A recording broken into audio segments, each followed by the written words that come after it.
इस पेपर की वजाहत ख़त्म करने से पहले 2-3 अमूमी बातें। मौजू के बारे में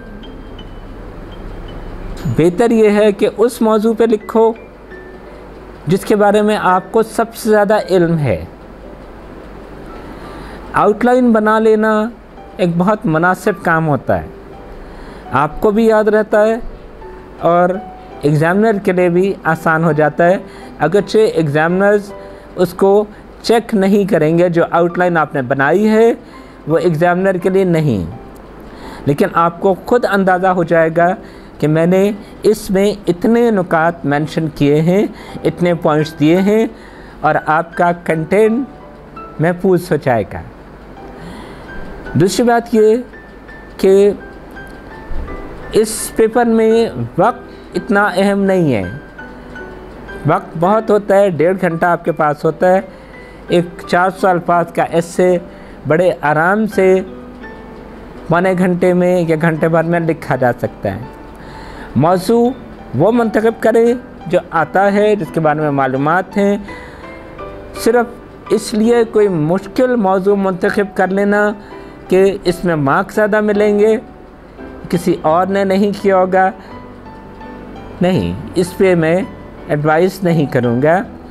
आसान मौजू लीजिए और अच्छा लिखिए, बजाय इसके कि वो मुश्किल मौजू लेकर आप लिखते हुए फंस जाएं। और आखिरी बात वही कि ये ज़रूर चेक कीजिए कि आपने क्या लिखा है, तरतीब, स्पेलिंग और अपनी एक सवाल जो बच्चे बहुत ज़्यादा पूछते हैं कि क्या दिए हुए मौजू के मुताबिक या उसके हक़ में ही लिखना चाहिए। जवाब इसका ये है कि अगर तो वो आपकी राय पूछ रहा है, उसने ही कह दिया कि बहस कीजिए या सवाल की नौइयत इस तरह की है, हाँ नहीं वाले की बात आ गई या क्या से सवाल शुरू हो गया, टॉपिक आपका क्वेश्चन की शक्ल में दिया गया, क्या साइंस की तरक्की हमारे माहौल की दुश्मन है, इस तरह का कोई मौजू आ गया, तब तो आपके लिए ये ज़रूरी है, बल्कि आपके लिए आज़ादी है कि आप उसके हक़ में या ख़िलाफ़ जा सकते हैं। लेकिन अगर एक स्टेटमेंट के तौर पर बात आई है कि ऐसा है, तो फिर बेहतर ये होता है कि आप उस मौजू के साथ चलें। अगर आप उसके ख़िलाफ़ चाहते हैं तो फिर आपके पास बहुत ज़्यादा दलाइल मौजूद होने चाहिए।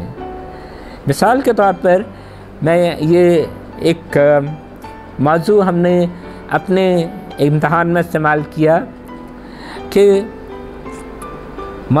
टॉपिक एरिया था आलूदगी।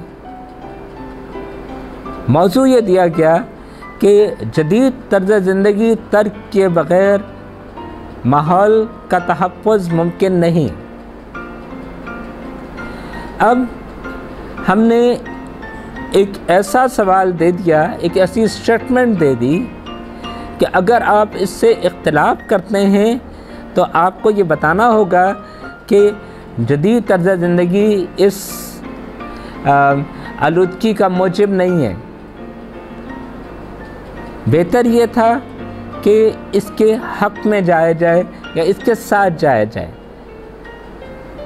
मैं इसकी वजाहत कर दूँ, we can't protect our environment without abandoning our modern way of life। इख्तिलाफ भी हो सकता था, इत्तिफाक भी हो सकता था। इत्तिफाक के लिए आपके पास दलाइल होने चाहिए, इख्तिलाफ के लिए भी दलाइल होने चाहिए। आपको आम तौर पर एग्ज़ामिनर के सवाल के साथ जाना चाहिए। ख़िलाफ़ जाने में कुछ ख़तरात हो सकते हैं। और ये भी याद रखिए कि मौजू से हटना नहीं है।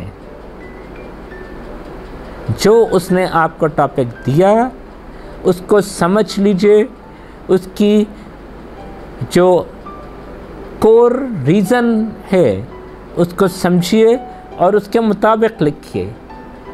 ऐसा ना हो कि आपने एक नज़र आधा मौजू पढ़ा, आधी लाइन पढ़ी, ऐसा लगा कि यह तो बहुत आसान है और लिख गए और आधा क्वेश्चन छोड़ दिया। अगर सवाल के या आपके मौजू के दो हिस्से हैं तो दोनों हिस्सों को अपने जहन में रखिए और उन दोनों को अपने जवाब मज़मून में शामिल कीजिए। मसलन मौजू पूछा गया कि नौजवानों का बुनियादी या अहम तरीन मसला क्या है और उसे कैसे हल किया जा सकता है। सवाल के दो हिस्से थे, मसले को डिफ़ाइन कीजिए और उसके बाद ये भी बताइए कि हल कैसे करना है। अगर आपने सिर्फ ये कहा कि मसला ये है तो हम ये पूछेंगे कि हल कैसे करेंगे, हमारे सवाल का हिस्सा था।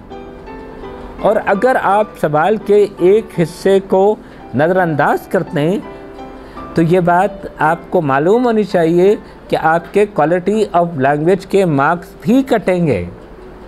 इसलिए कि एग्ज़ामिनर ये कहेगा कि मुझे क्या मालूम कि इस दूसरे हिस्से के बारे में इसके पास कितनी वोकैबुलरी मौजूद थी, इसके पास कितना ज़ख़ीरा अल्फाज मौजूद था।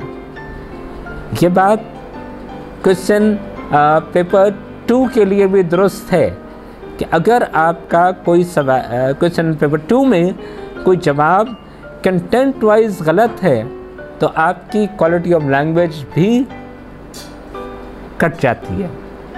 इसलिए कंटेंट और क्वालिटी ऑफ लैंग्वेज दोनों पेपर्स में एक जितनी अहमियत की हामिल है। यहाँ हम पेपर 2 के पेपर 3 के अख्तिताम पे पहुँचे और आपसे कुछ देर के बाद पेपर 4 के साथ मुलाकात होगी। अल्लाह हाफ़िज़।